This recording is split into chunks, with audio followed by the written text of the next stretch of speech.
eh. Mga owa. Ako hindi ko alam, hindi ko alam. Ako ginagago niyo.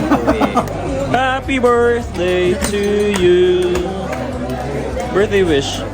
Sana.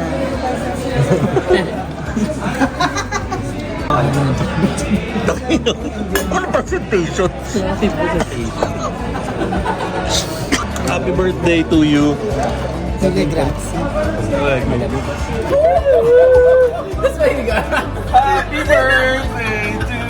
Sos! Ano ba sa ito? Salud!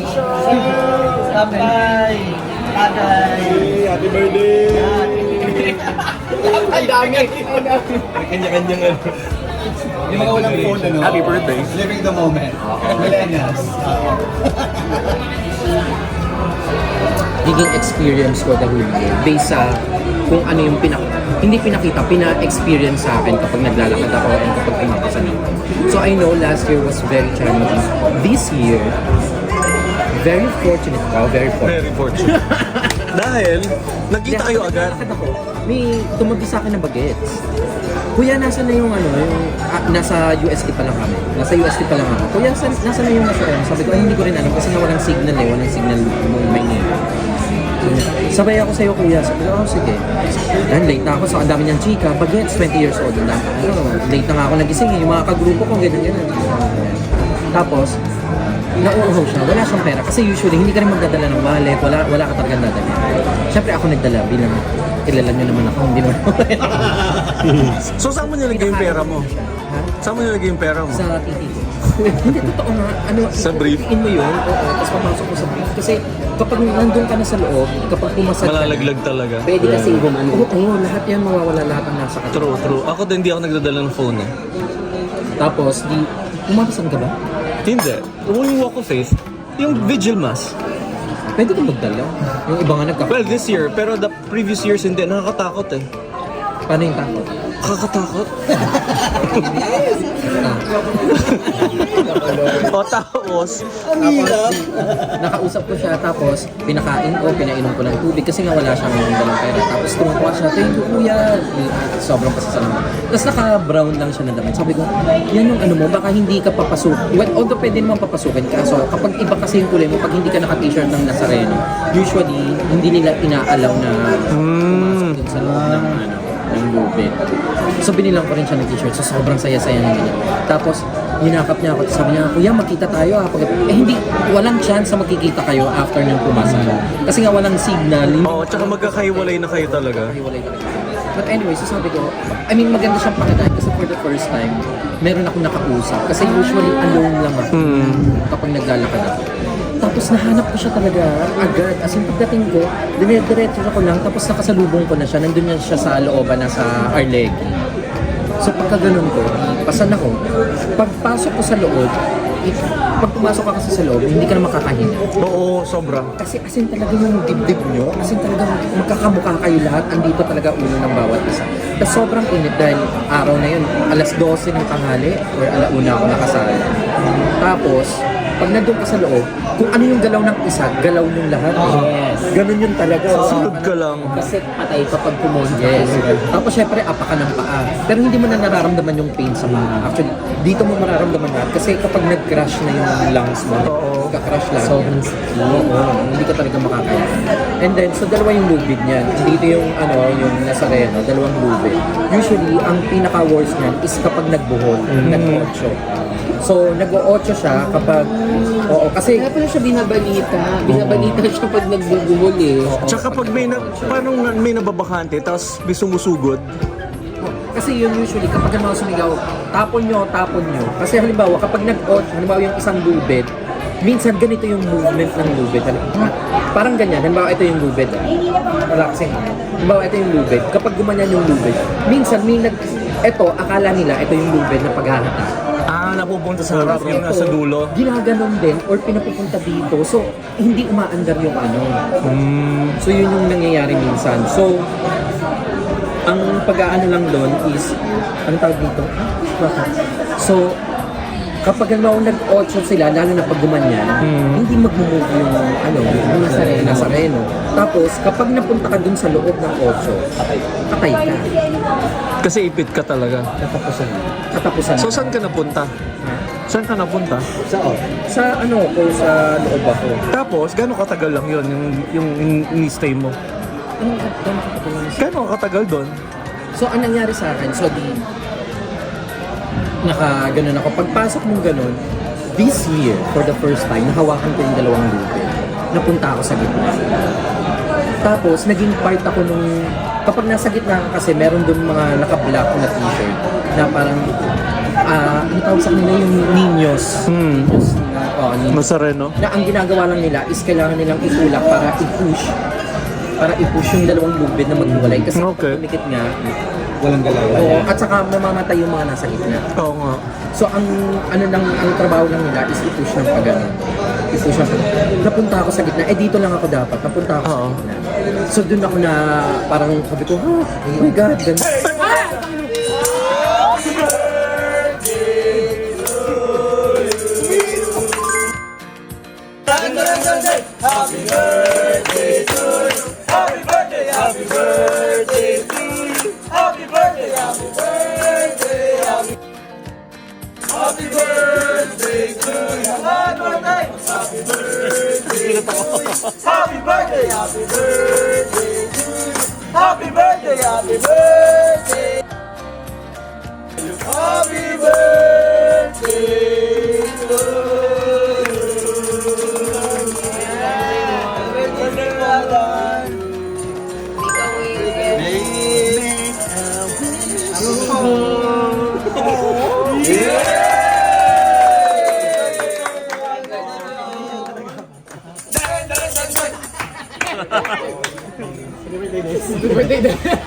Yay! Alam mo na mangyayari. Nagulat ka pa. Yeah, alam ko yun. Pero kasi sobra akong ano. Oo nga eh. Oo, ang ganda ng kwento. Kasi kaya di ba yung sabi ko, umilaw? Kasi pinipare ko na dahil kausap ko na yung Tapos nagkukwento pa rin alam mo ako, ba di kung ba? bakit alam mo bakit? Akala ko kung bakit mo pinrepair to. Pinrepair mo kasi gusto mong video. Oo, kasi binibidyohan ka din. Kasi binibidyohan ka din. So, bakit binibidyohan ba itong galaw? O tapos, ano nangyari? Speech muna. Ba't ang aga? 11:30 pa lang.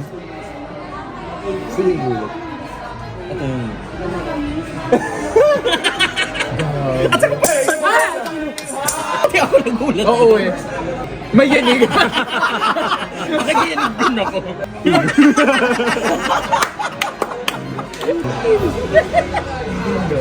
Oo, may sigaw ko na.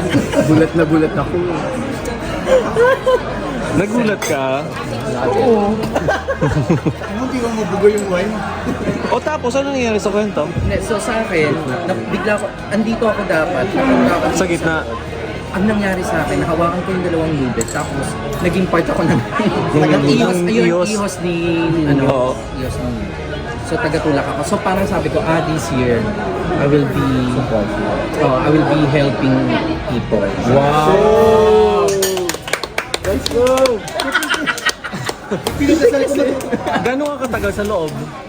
Gano'n ka katagal sa loob? Tagal, siguro mga 30 minutes. Oh, really? Tapos, paano mo na-sense na, okay, tama na ako, okay na ako? Nararamdaman ko pag hindi na ako nakakain. So, Tapos, maliit ako eh.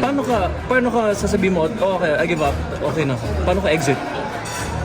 May usapan lahat ng yung mga talagang matagal nang nagaganon. Pag tumaas ka ng kamay, Ilalabas ka na nila. hihilain ka ng mga tao pala. Galing no? Galing din talaga siya. Kilabot din eh. Kapag gumanyan ka, may someone na lang na biglang hihila sa'yo para lumabas ka. Kilabot. Kapag nandun ka sa loob, lahat kayo parang magkakakilala. Paano ko hilain? Ha? I mean, hihilain ka. Nabubuhat ka nila. Hindi, hihilain ka na hanggang sa lahat ng mga tao na madadaanan mo, pinupush ka pala. Sa makaagos ka. Agos! Galing! Ang galing! Kilabot ka. Kaya wala namang namamatay. I mean, for the longest time, meron ng isang beses namatay, I think before pandemic yun. Yes. Dahil nahulog siya sa kanal, kaya pinagbawal na silang dumaan sa merong kanal sa gilid. Oh. Hey, Jerry! Ayun yung nasa Reno. Pero nasa direct isang beses. pumasan. Hindi. Ano lang yung sa gilid. Kasi may mga tropa talaga ako na talagang nakikipag-anuhan sila. Pero ako dun lang yung parang tanaw mo lang. Ah, okay. Pero hindi mo na rin kaya yung ano eh. Kasi kahit tanaw Tapos mo, ang init mo andyan kasi na yung eh. oxygen mo sa loob. Sobrang walang oxygen. Kaya nga feeling, dati, syempre, ginawan ko ng scientific explanation yung mana. Kasi nakakakita ako ng vision every time na nasa loob ako. Pero feeling ko, dahil syempre, suffocated ka na. Nag-hallucinate. Oo, nag-hallucinate. So anong vision? Hindi, pero yung mga vision na yun, kaya sinasabi ko, di ba, yung kapag nag-send kasi sa akin ng prayer, binabalikan ko sila kasi sinasabi ko kung anong naka. Yes, so ganun yung sunod. Oo, kaya, and in all fairness talaga, totoo talaga, maraming magpapatotoo. Lahat ng mga nag-send sa akin ng prayers before, yung history talaga. Kasi merong hindi na siya nabuntis ever, nagpa-doktor na sila. Tapos nabuntis siya that year. Tapos, nakapang third try na siya sa bar, doon lang siya pumasa na nagpa-sabi siya ng prayer sa akin. Yung mga ganun. So, I mean, kaya sabi ko, kailangan specific. Kasi yung request sa akin, gusto ko ng ganito. Sabi ko, ilan? Kailangan specific. Yes. Specific yung sa kanya. Hindi pa kita nababalikan. Oo nga. Kita ko na yung sagot sa'yo. Oh, sige, sabihin mo sa akin mamaya. Oo, may sagot naman sa'yo. Hindi, kasi yung sa'yo naman achievable nga. So, sobrang ano yun. Devote ano?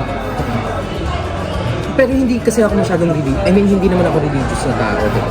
Pero, ewan ko, iba yung... Ito yung dating. Hindi, at saka naniniwala ako na may mga tao na malakas talaga kay Lord.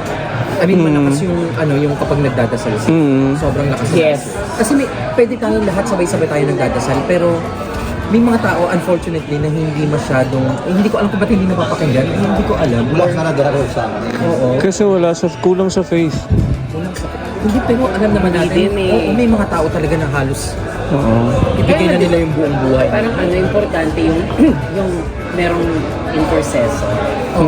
Yes, parang may May nexus. Tagatulong. Yes, tagatulong. O kaya yung mga tao din nagpapadasal nga sa simbahan, di ba? Sa pari. Or madre yung mga nagdadasal. Indulgent. Kasi may Gagets ko yung ano direct, yung sinasabi mo na tipong para kayo magkakapatid dun. Kahit anong itsura nila. Na parang wala, kapag as in pantay-pantay nakita mo na naka-t-shirt na kayo pare-pareho. Walang estado ng buhay din. Tapos lahat kayo nakapagkasi. Matagal siya. Tapos yung tubig, pamimigay sa inyo ng libre, gano'n. Hindi kami magbubuhos sa likod. Kahit ang lalaki ka lang yun.